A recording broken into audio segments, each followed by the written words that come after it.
خدیجہ رضی اللہ تعالیٰ عنہ جو ہمارے نبی صلی اللہ علیہ وسلم کی پہلی بیوی ہیں، غور سے سنیے گا، یہ وہ خدیجہ رضی اللہ تعالیٰ عنہ ہے کہ جنہوں نے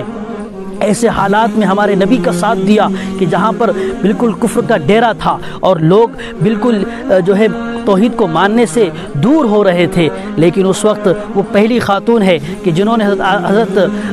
نبی پاک صلی اللہ علیہ وسلم پر ایمان لایا اور اسلام قبول کیا، اور پھر اللہ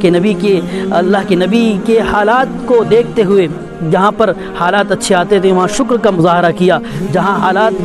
قربانی کے ہوتے تھے وہاں پر صبر کا مظاہرہ کیا۔ پھر اس کا نتیجہ یہ ہوا کہ پھر حضرت خدیجہ رضی اللہ تعالیٰ عنہ تشریف فرما ہے، اللہ کے نبی صلی اللہ علیہ وسلم کے پاس حضرت جبریل علیہ السلام تشریف لاتے ہیں اور اللہ کے نبی فرماتے ہیں کہ خدیجہ سنو، میرے پاس جبریل آئے ہیں اور انہوں نے تمہارے لیے اپنے رب کا سلام لایا ہے۔ یہ ہوتا ہے جب قربانی دی جاتی ہے تو پھر اللہ اپنا سلام بھی بھجواتے ہیں، اور پھر مزید یہ فرمایا، اللہ نے اپنا یہ پیغام بھجوایا کہ خدیجہ کو جنت میں ایک مکان کی خوشخبری دے دو، ایک جگہ کی خوشخبری دے دو جہاں نہ شور ہوگا نہ تکلیف ہوگی۔ تو یہ ہوتا ہے کہ دنیا میں اگر کوئی عورت یہ چاہے کہ اس کا گھر جنت بن جائے اور آخرت اس کی سنور جائے تو پھر ایسی صورت میں اس کو چاہیے، عورتوں کو چاہیے کہ پھر اپنے اللہ پر یقین کو مضبوط کرے، نبی پاک صلی اللہ علیہ وسلم کی سنت پر جمے رہے، اور پھر اپنے شوہر کی، اپنے بچوں کی تربیت، اپنے